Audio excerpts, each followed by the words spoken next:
Assalamualaikum warahmatullahi wabarakatuh. Alhamdulillah, wassalatu wassalamu ala rasulillah wa ala alihi wa sahbihi wa mawala. Raditu billahi rabbana wa bil islami dina wa Muhammadin sallallahu alaihi wasallam nabiyyan wa rasulah. Rabbi shrah li sadri wa yassir li amri wahlul 'uqdatam min lisani yafqahu qawli. Amin ya rabbal alamin. Bapak Ibu jemaah maghrib yang dimuliakan Allah, kesempatan ini akan kita lanjutkan seputar biografi Kiai Haji Ahmad Dahlan, khusus pada malam ini dan seterusnya nanti kita akan melihat 17 kelompok ayat yang menginspirasi Kiai Haji Ahmad Dahlan, dan pada malam ini tentang tazkiyatun nufus. Kajiannya Al-Jasiyah ayat 23.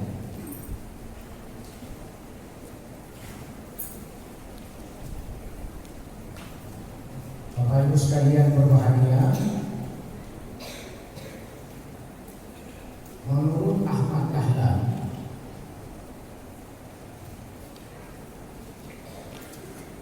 berbagai macam persoalan yang terjadi pada diri manusia itu puncaknya adalah nufusnya, jiwanya. Artinya, bila seseorang berperilaku mulia, berperilaku luhur, maka manusia ini jiwanya bagus. Ini perspektif Ahmad Dahlan. Sebaliknya, bila seseorang berperilaku merusak, berperilaku amoral, berperilaku destruktif, berperilaku sesuatu yang menyimpang dari fitrah kemanusiaan, itu disebabkan oleh jiwanya juga yang tidak beres. Maka Ahmad Dahlan mengatakan, untuk menyelesaikan berbagai macam persoalan manusia, yang harus dibereskan itu jiwanya. Maka kata muridnya Kiai Haji, ayat yang paling sering di antara ayat-ayat yang dibahas Ahmad Dahlan kepada santrinya tentang tazkiyatun nufus. Quran surat Al-Jasiyah ayat 23, itu diantaranya, tidak ada ayat-ayat yang lain. Jadi kata kuncinya, Ahmad Dahlan mengatakan bahwa problem kemanusiaan hari ini karena jiwanya nggak beres. Maka yang harus dibereskan itu jiwanya. Jiwanya yang harus dibereskan. Orang korupsi, kalau kita bawa kepada perspektif Ahmad Dahlan ini, karena disebabkan oleh jiwanya. Kekerasan dalam rumah tangga itu sebabnya juga jiwanya, jiwa pasangan ini. Karena secara logika tidak mungkinlah seorang suami membunuh istrinya, membunuh anak-anaknya, mengambil bayi melemparkan ke bak mandi. Gak masuk akal itu. Tapi ada kejadian di Ulemadon, kejadiannya.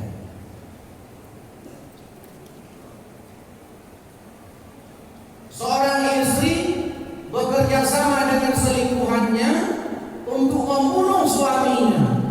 Mustahil nampak secara logika, mustahil. Tapi kok bisa terjadi? Ada nggak peristiwanya? Ada. Di mana ceritanya? Istri menyuruh orang lain membunuh suaminya. Ada. Di Medan.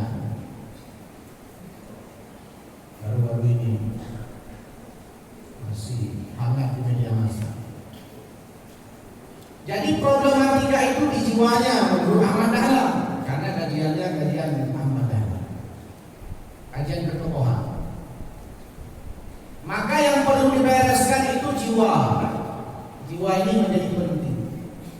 Orang ketergantungan terhadap materi, ketergantungan terhadap hawa nafsu, ketergantungan terhadap duniawi dan segala sesuatu yang sifatnya adalah pragmatisme, hedonisme, itu aspeknya adalah jiwa. Orang bisa saja cerdas otaknya, tapi kalau jiwanya itu tidak cerdas, dia bisa melakukan apa saja. Maka heran kadang kita ini, kok ada nih orang, dia paham bahwa korupsi itu haram, dia paham, tapi korupsi juga gedepu yang korupsinya ada gedepu, tapi yang kuasa ada, yang adalah karena persoalan jiwanya dalam perspektif Ahmad Dahlan. Maka kalau kita nanti lihat kajian-kajian lebih spesifik, jiwa itu setidaknya dibagi 3 dalam Al-Quran. Ada namanya jiwa mutmainnah, jiwa yang tenang, yang taat. Ini kajian tasawuf juga. Jiwa yang tenang, alladzina amanu wa tatma'innu qulubuhum bi dzikrillah. Ketenangan jiwa ini diperoleh dengan ingat Allah, melakukan sesuatu yang sifatnya ibadah. Memang jogging, kelihatannya jogging, tapi pada itu la ilaha illallah, la ilaha illallah, la ilaha illallah. Bisa saja untuk dipikir laut, tapi hatinya Allah. Jadi ini mutmainnah, tenang. Ada lawan daripada itu adalah nafsul lawamah, jiwa yang labil, gelisah, lama yalumu, naim, penjelah. Jadi ada jiwa ini tatkala kita jauh dengan Allah dia marah. Ada jiwa, model jiwa kalau kita enggak salat, biasanya salat tapi tiba-tiba enggak salat, jiwa ini marah dia. Bengeng. Anak mangan badan, nantinya. Anak mangan badan, anak nyaman badannya. Itu punyaukan berjamaah nanti hancur tengah. Itu jiwanya yang protes. Jiwanya yang protes. Jangan dia sembahyang jemaah. Kenapa enggak mau salat? Kenapa enggak mau ibadah? Yang protes ini jiwanya lawamah. Maka Allah bersumpah, wala uqsimu bin nafsil lawamah. Dalam surat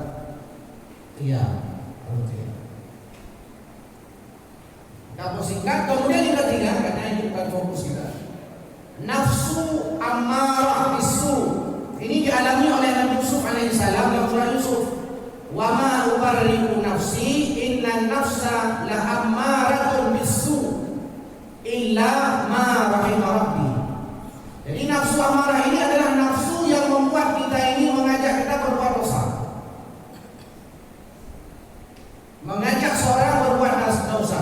Maka tatkala Nabi Yusuf alaihissalam sudah berada di dalam kamar dengan Zulaikha, kalau seandainya Nabi Yusuf memperturutkan hawa nafsunya, bisa beliau lakukan itu. Karena tidak ada satupun manusia yang tahu. Raja enggak tahu, menteri-menterinya enggak mengerti, semua enggak tahu. Yang tahu cuma Zulaikha dan Nabi Yusuf saja, Nabi Yusuf alaihissalam. Tapi Nabi Yusuf sadar bahwa ada Allah yang melihat, sehingga beliau melawan nafsu itu karena beliau tahu bahwa inna nafsa la ammaratun bisu, bahwa nafsu itu, arti nafsu amarah itu mengajak kita untuk berbuat dosa. Dan ini menjadi penting. Jadi berangkat semua dari keinginan-keinginan. Keinginan-keinginan yang bertumpuk terus-menerus inilah yang menyebabkan kita lupa nanti dengan Tuhan. Sehingga nado pada jauh, tidak jauh. Tidak kurung jauh. Rumah jauh. Karena hati oleh beda. Benda kejadian. Jadi milik orang menjadi miliknya, sehingga orang mau melakukan apa saja. Ini fokus Ahmad Dahlan bahwa ini warga Muhammadiyah harus memperhatikan ini. Dan dalam buku kuliah Muhammadiyah itu Profesor Haidar Nasir Ketua Muhammadiyah itu menjelaskan bahwa 3 model jiwa ini akan muncul di berbagai macam tempat di suatu bangsa. Kenapa negara porak-porandai? Kan karena ada orang-orang yang ingin sesuatu, ingin memperturutkan hawa nafsunya padahal tidak mampu. Galak aja presiden. Secara keilmuan mungkin tidak mampu. Galak aja presiden. Provinsi begitu, kabupaten, organisasi juga begitu. Apalagi di Muhammadiyah. Kata Pak Haidar, ada nasi. Yang aku dah apa sih orang. Yang dimana kita orang. Pak Haidar itu mengatakan bahwa Muhammadiyah ini amal usahanya banyak, ribuan. Di Aceh ada berapa? Nanti akan ada orang-orang yang menuhankan hawa nafsunya, nafsu amarah ini. Dia ego, beliau. Banyak ini kan? Beliau, dia kandung, dia kandung dia kandung mandunggo. Itu ego. Dalam psikologi kajian kami itu namanya outgroup, in-group, ada orang. Nah ini menjadikan. Maka salah satu yang menjadi persoalan itu adalah nanti akan muncul sumber konflik antar warganya. Sumber konflik. Ini kebiasaan Profesor bisa baca di bukunya. Sumber konflik di situ. Kenapa? Karena ada gula. Di situ ada gula, ada semut. Mereka memilih. Dan yang konflik itu kata beliau itu hanya ada pada amal usaha yang sudah berkembang. Kamu berdehen baju, saya kamu berdehen, kalau yang berguna. Tapi di amal-amal usaha yang tidak ada berdennya, ya ada berden jangan perlu. Tidak perlu. Jadi yang berdennya. Jadi ini penting untuk menjadi refleksi. Maka Ahmad Dahlan itu sering mengkaji ayat Allah ini, surat Al-Jasiyah ayat 23. Afara'aita man ittakhadha ilahahu hawa. Afara'aita, apakah kamu pernah melihat man ittakhadha, dari orang-orang yang mengambil ilahahu, sembahannya itu hawanya, yang disembah itu keinginannya. Mobil itu kebutuhan, merek mobil itu hawa. Mungkin hawa.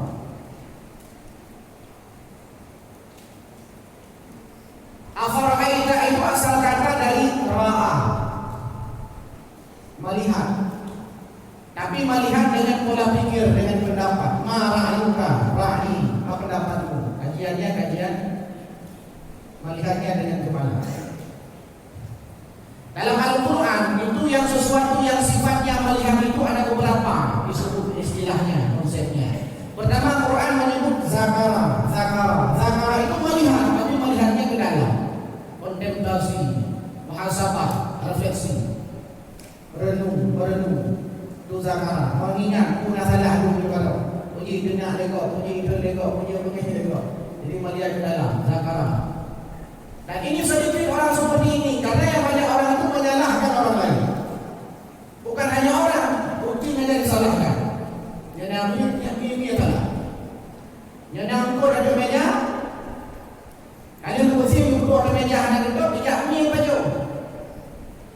Yang pasti itu ni yang punya juga. Yang gila ni. Ni yang gila. Wujud karena yang banyak umur dia. Padahal sebenarnya kalau ni yang tengah.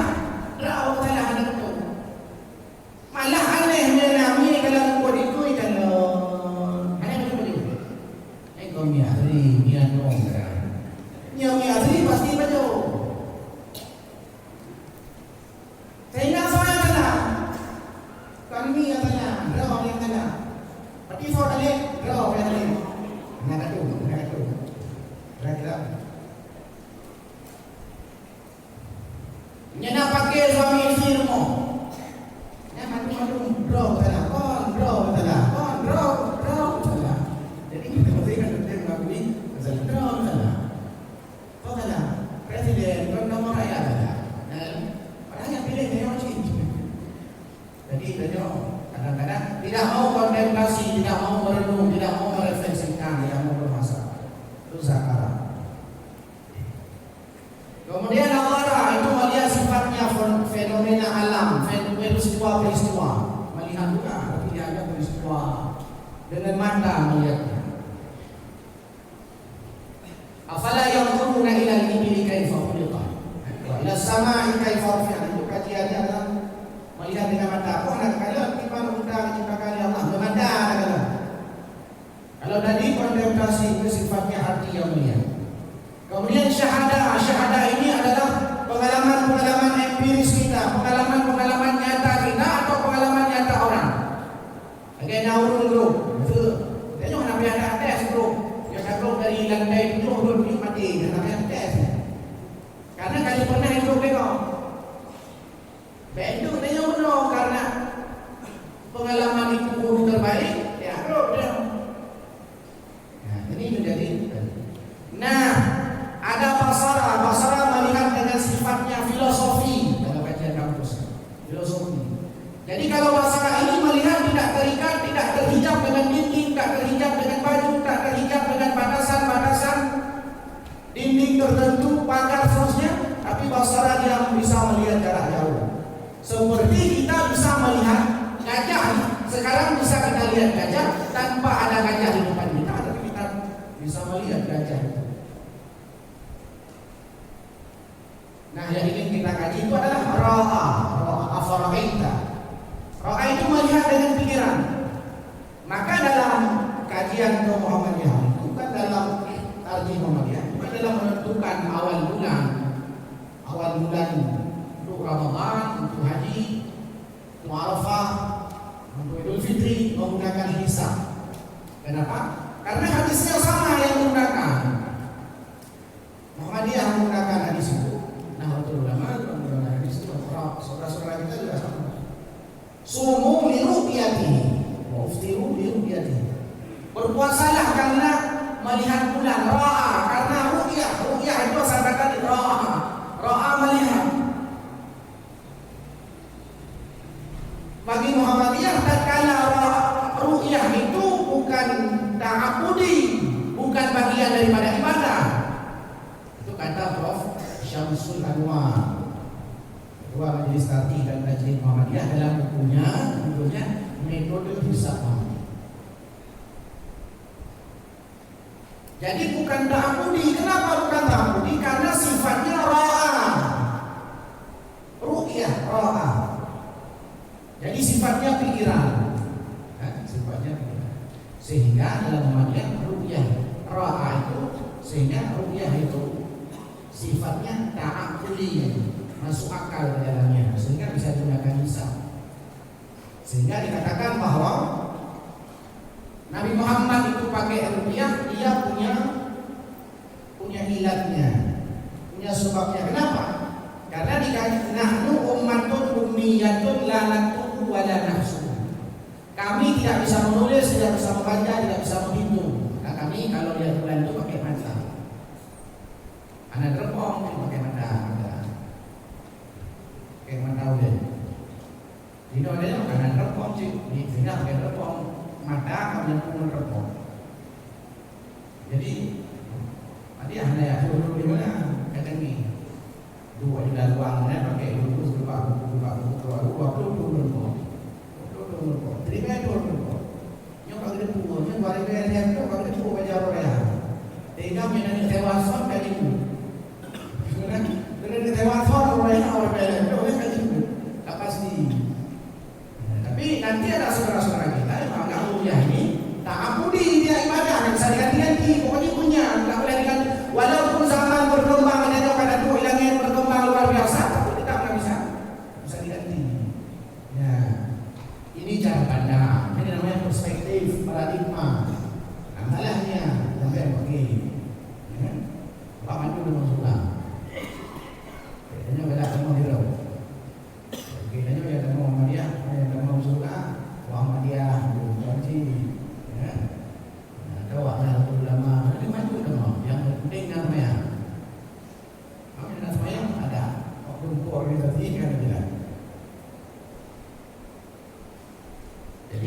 Bapak Ibu sekalian berbahagia.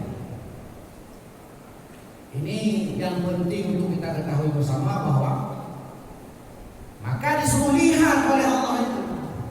Maka kamu tidak melihat dengan kepalamu, dengan pikiranmu, orang-orang yang menyembah hawa nafsunya. Mungkin anak semayang Allah Akbar, sami Allah liman hamidah, bukan seperti orang jahiliyah menyembah patung, Lata, Uzza, Manat, Ubah dan seterusnya. Tapi perilakunya ngerokok, maka akan Taufik Ismail membuat sebuah puisi, Tuhan 9 sendi. Itu nanti Tuhan 9 sendi. Beliau ingin menggambarkan bagaimana orang itu menuhankan rokok itu. Kamu yang rokok tadi. Kenapa bilang yang mana rokok enggak, mana rokok itu pikiran aja lah. Padahal orang rokok ada jalan sih. Nah, ini kan menjadi persoalan. Ada ini kan, di antara yang dikaji. Jadi menuhankan hawa nafsu ini yang berat. Memang bukan makna, cuma apa ini? Ya, agar kita ini menjaga diri. Jadi orang-orang yang disembah sekarang itu mungkin bukan batu, bukan matahari, bukan bulan. Yang kita sembah itu keinginan kita. Keinginan kita. Apa keinginan? Sesuatu yang sifatnya materi. Sesuatu yang sifatnya materi, baju-baju, launafi. Hanafi. Bukan tapi kayak Hanafi. Atau sudah dibidu beda. Hanafi. Jadi ini menjadi kajian penting untuk kita membersihkan jiwa, karena ini puncak segala sesuatu. Orang kalau sudah dapat jiwanya adalah jiwa nafsul mutmainnah, benar, dipanggil oleh Allah, ya ayyatuhan nafsul mutmainnah irji'i ila rabbiki radiyatan mardiyah. Dipanggil ke dalam surga Allah. Tapi orang-orang yang tidak memiliki, dia hanya menuhankan hawa nafsunya, berarti ini orang-orang yang kalau bukan lawamah, ya pasti amarah. Ia dibawa kepada kejahatan bermasalah. Usia boleh tua, kadang pikirannya tidak tua. Maka dalam kajian psikologi itu ada namanya usia biologis, ada usia psikologis, ada usia biologis, ada usia psikologis. Ada orang usia biologisnya sudah 50 tahun, tapi usia psikologisnya 12 tahun. Lagi ada nih, gimana nih? Dalam memperebutkan mainan, kan? Nyona yang anggota DPR biasa. Kamu punya bapak di sini, kenapa? Karena usia biologisnya tua, tapi psikologisnya rendah. Nanti itu usia biologisnya 18 tahun, usia psikologis 20. Maka enggak salah. Artinya tidak heran kalau ada seorang remaja usia 18 tahun menikahi nenek-nenek usia 70 tahun. Nah, selama di Pak Sulawesi menikahi nenek-nenek usia 70 tahun. Padahal oleh wawancara, kenapa kamu bisa menikahi nenek-nenek ini? Saya cinta kepadanya, karena dia selalu peduli pada saya, kasih sayangnya luar biasa. Ada rumah. Maka harusnya seorang itu berkembang seimbang ya, usia biologis, psikologis sama. Yang ideal kan? Bapak Ibu sekalian yang dimuliakan Allah Subhanahu wa taala. Orang-orang yang menyembah hawa nafsunya, nafsu sekarang Tuhan banyak. Mana? HP kan Tuhan. Assalamualaikum warahmatullahi wabarakatuh. Kita ni mana apa yang mereka tinggal dalam dulu ramah lah ya. Aduh. Bajakan dulu, lalu yang pakai kacamata ini aja jauh. Apa ini berapa? Berapa HP kan?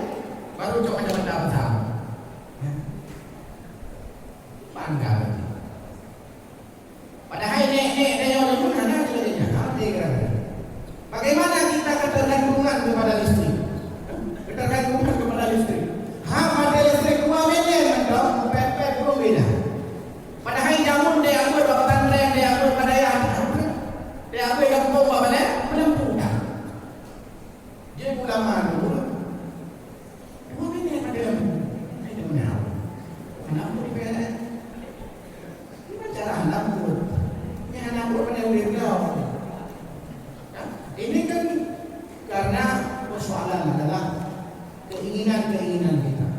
Jadi penting. Jadi tatkala orang sudah menuhankan hawa nafsunya, tertutuplah hatinya daripada kebenaran, sehingga Allah ala ilmin Allah. Jadi kata dalam Asbabun Nuzul, nanti kalau dilihat ayat ini itu turun karena suatu ketika Abu Jahal dengan Al-Walid Al-Mughirah, Abu Jahal ini mengatakan kepada Al-Walid ini, Walid, demi Allah, wallahi Muhammad itu benar, Muhammad itu orang benar. Kata Al-Walid, kok bisa gitu kamu ngomong itu? Karena Al-Walid, kata Abu Jahal kepada Walid, karena Muhammad ini Nabi Muhammad, karena Muhammad ini dia sejak muda sudah kita berikan gelar-gelarnya, sejak muda kita sudah anggap dia itu, sejak muda kita sudah anggap dia itu orang benar. Masa sekarang itu nah pustaka dia. Lalu Al-Walid ini mengatakan, Abu Jahal, kenapa seperti itu? Kenapa pikiranmu seperti itu? Lantas kenapa engkau tak beriman kepada Muhammad? Kata Abu Jahal, karena aku takut gadis-gadis di Arab ini, marah kepadaku, menghinaku karena aku mengikuti anak yatimnya Abu Talib. Karena anak yatim Nabi Muhammadnya awalnya. Sedangkan aku dari keluarga, dari latar belakang yang luar biasa. Marga saya yang luar biasa, kabilah luar biasa. Masa saya harus ikut kepada Abu Talib, kepada Muhammad anak yatim itu? Jadi rupanya Abu Jahalnya, dia sudah tahu kebenaran itu, sudah tahu kebenaran. Abu Jahal itu sudah tahu bahwa Nabi Muhammad itu memang Rasul, dia sudah meyakini itu. Tapi karena khawatir dibenci oleh pengikut-pengikutnya, dimarahi oleh pengikut-pengikutnya, akhirnya Abu Jahal ini tidak mau ikut Nabi Muhammad SAW. Tadi aku dulu, kami depu semayangnya aja. Kami depu semayang imamnya aja, kami depu aja. Tapi kami kau kami semayang. Sudah tahu aja, tapi kok gigi-gigi dia.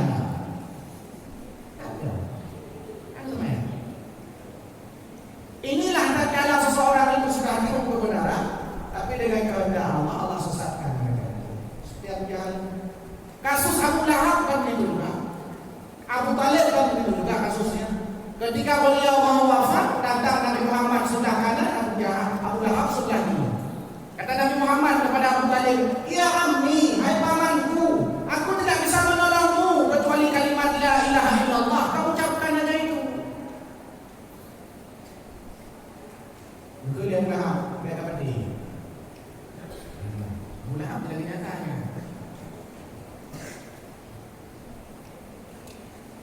Kau ucapkan la ilaha illallah. Kata Abu Lahab, jangan tahu, apakah kau tak malu dengan pengikut-pengikutmu? Kepada Abu Talib, apakah kau tak malu dengan orang-orang yang telah mengikutimu?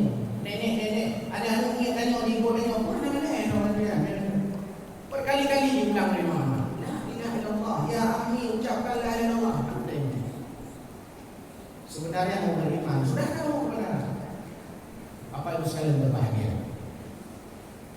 Maka penting kita menyadari, jangan sampai seperti orang-orang kafir, orang-orang munafik yang mereka adalah orang-orang yang ditutup oleh Allah Subhanahu wa taala. Pendengaran mereka, hati mereka, penglihatan mereka dari kebenaran Allah Subhanahu wa taala. 3 metode yang 3 cara supaya kita bisa terjaga jiwa kita menurut Ahmad Dahlan. Lain cara. Cara pertama adalah zikrullah. Wa dzakara asma rabbih fasalla. Qad aflaha man tazakka. Beruntung orang-orang yang membersihkan dirinya, yang mensucikan jiwanya. Bagaimana caranya? Ahmad Dahlan memulaikan ayat ini pertama, wa dzakara asma rabbih, wa dzakara menyebut nama Allah. Wa dzakara asma rabbih, mengingat Allah. Zikir maksudnya. Zikir bukan hanya sekedar ucapan tahmid, zikir bukan hanya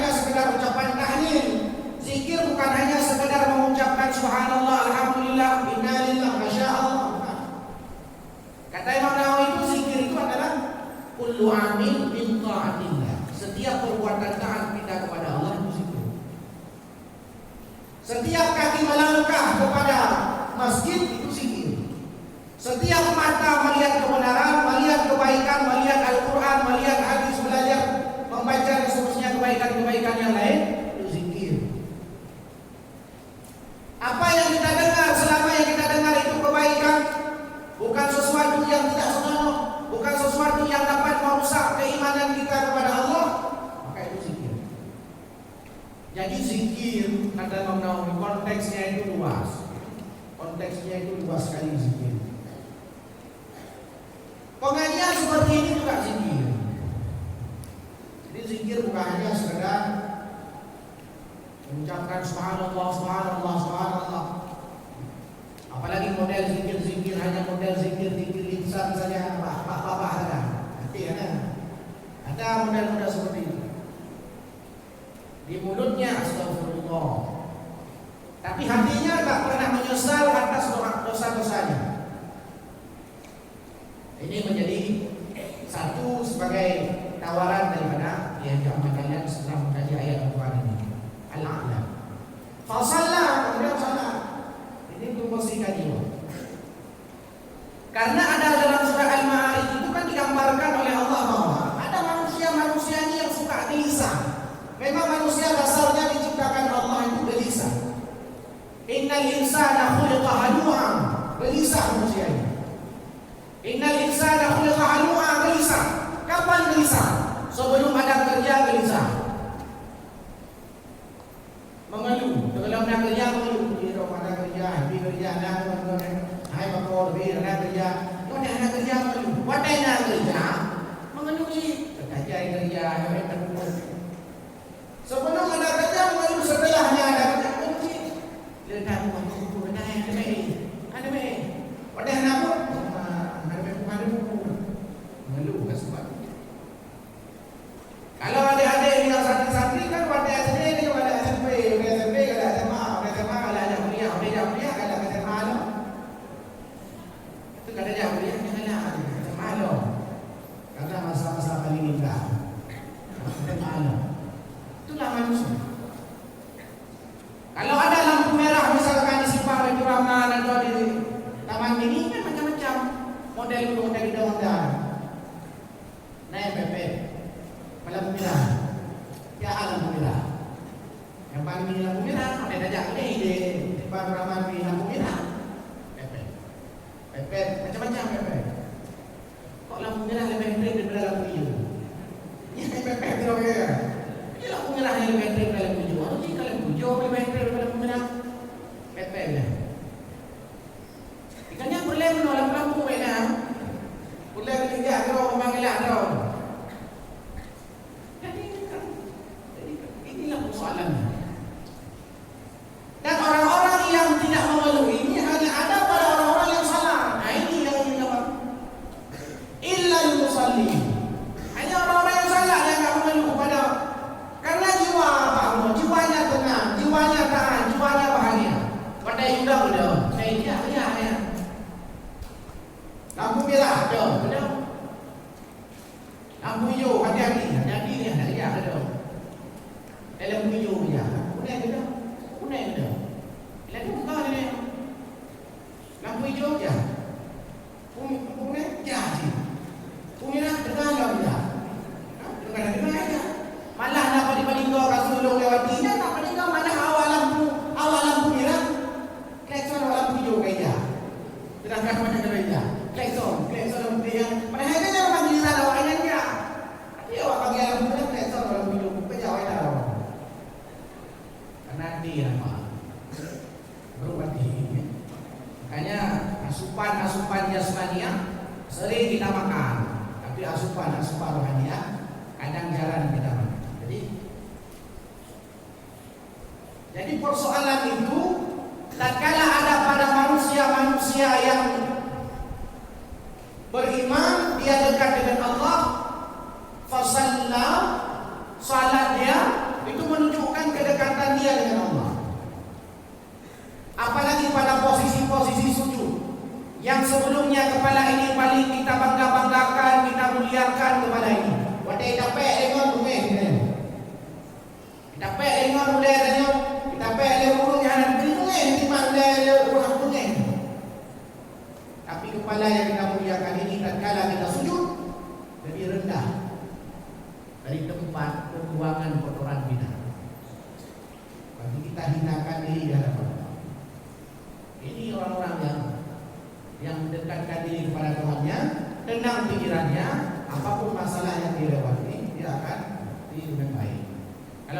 bahasa motivasi itu sifatnya adalah bagi orang-orang yang salat itu ketika ada masalah besar, dia akan katakan kepada masalah itu, ada Allah yang lebih besar. Karena dalam surah lain kan Allah menggambarkan bahwa inna ma'al usri yusra, fa inna ma'al usri yusra, bahwa setiap kemudahan itu, setiap kesulitan ada kemudahan. Yang uniknya setelah dikaji, rupanya kesulitan itu disebut oleh Allah Subhanahu wa taala dalam bentuk nakirah. Inna ma'al usri, al-usri. Ketika disebut dengan nakirah itu menunjukkan kesulitannya sudah jelas. Sedangkan yusra disebut dengan ma'rifah, sesuatu yang asing, sesuatu yang belum dikenal. Sehingga diartikan inna ma'al usri yusra, setiap bersama ada satu kesulitan, ada ribuan kemudahan. Ini kajiannya. Ini menunjukkan seseorang itu dekat dengan. Berapa banyak orang stres? Karena tak salah diri stres. Sehingga penyakit datang bukan gara-gara dia memang punya penyakit, tapi penyakit datang gara-gara stres. Saya pernah baca penelitian, rupanya orang mati itu bukan gara-gara sakitnya. Bukan gara-gara sakit mati dulu. Kan mati ini adanya baru mati. Jadi rupanya burung mati bukan gara-gara sakit. Gara-gara pikirannya dipikir penyakitnya. Itu kena muda. Yang pikiran, orang punya mati di bawah pemorong. Anda bilang kau biayawi, kau biayawi. Yang pemorong bicara yang harga ada dalam rumah. Bentuk rumah wanita rumah yang itu. Kadang-kadang pikir, yang berlima pentingnya. Karena memang pola pikir ini yang menjadi bagian daripada yang terus mengantarkan stres kepada orang-orang yang enggan salat. Jadi orang salat itu korelasinya adalah orang-orang yang dekat dengan Tuhannya. Setiap problem, masalah yang dihadapi, dia sampaikan kepada Tuhannya, kepada Allah. Yang ketiga, metode yang digunakan oleh, yang direkomendasikan oleh Ahmad Dahlan untuk membersihkan jiwa adalah wal akhiratu khairu wa abqa, mengingat bahaya-bahaya akhirat, mengingat tentang kenikmatan surga, mengingat tentang sengsaranya neraka. Itu membuat orang tenang jiwanya. Bahkan ini di dunia. Karena ada akhirat tempat berada. Bahkan beliau berangkat pun. Nah Allah kepada roh kita. Kenikmatan surga yang disediakan kepada orang beriman. Begitu juga neraka. Orang tidak akan berani berbuat kejahatan, kemaksiatan, kemungkaran, berbagai macam apapun namanya yang mendekatkan diri kepada neraka Allah, karena dia akan takut, karena dia tahu akan bahaya-bahaya yang akan menimpanya nanti di neraka. Sama seperti kata Kiai Dahlan itu, orang-orang yang sedang menghadapi kasus kriminal, kata Kiai Dahlan. Orang-orang yang sedang menghadapi kasus kriminal, ketika dia didakwa engkau akan dipenjara 20 tahun, 50 tahun, 30 tahun, atau sebelum didakwa malah sebelum divonis, dia merasa ya Allah gimana ya Allah. Dia merasa gelisah. Dia merasa takut. Yang dituntut 20 tahun. Dia takut divonis apakah 20 tahun nanti atau 5 tahun. Atau padahal melampaui daripada tuntutan. Inilah harusnya kita takut akan keberadaan neraka Allah Subhanahu wa taala sebagai balasan punishment kepada orang-orang yang berbuat kemungkaran di Allah Subhanahu wa taala. Maka kata Kiai Dahlan sebagai ungkapan penutup itu adalah, kata beliau dalam bahasa Jawa, tapi sudah saya terjemahkan dalam bahasa Indonesia. Kita manusia ini hidup di dunia hanya sekali. 3 kali di dunia. Untuk bertaruh. Kita hidup di dunia ini hanya sekali untuk bertaruh. Sesudah mati, akankah kita mendapatkan kebahagiaan atau kesengsaraan? Disinilah penentunya. Disinilah tempat penentunya.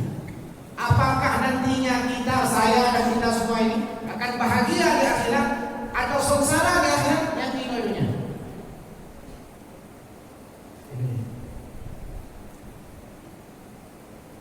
Orang-orang yang sakaratul maut saja mereka menyesal pada Allah. Ya Rabbi, laula akhartani ila ajalin qarib fa asaddaqa wa aku minas salihin. Orang sakaratul maut menyesal. Ya Allah, jangan kau dulu cabut nyawaku ya Allah. Rabbi, laula akhartani ila ajalin qarib. Kalau seandainya engkau hidupkan aku sebentar lagi, sebentar saja ya Allah. Laula akhartani, engkau kembalikan aku ke dunia sebentar saja. Jangan setahun, jangan sebulan, jangan seminggu, jangan sejam, jangan semenit, 1 detik saja. Itu apa? Fasadaqah, mau sedekah.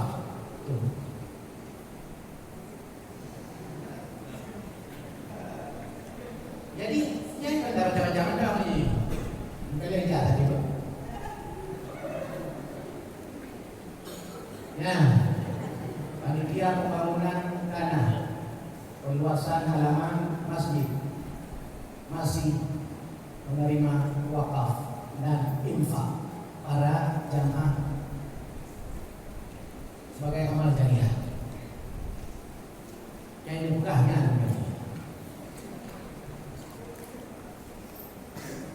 ini akan menurun. Saya tidak ada. Yang ada banyak jadi kotoran semua. Yang kita simpan menjadi orang, akhirnya ke rumah. Yang mudah-mudahan kau yang lain.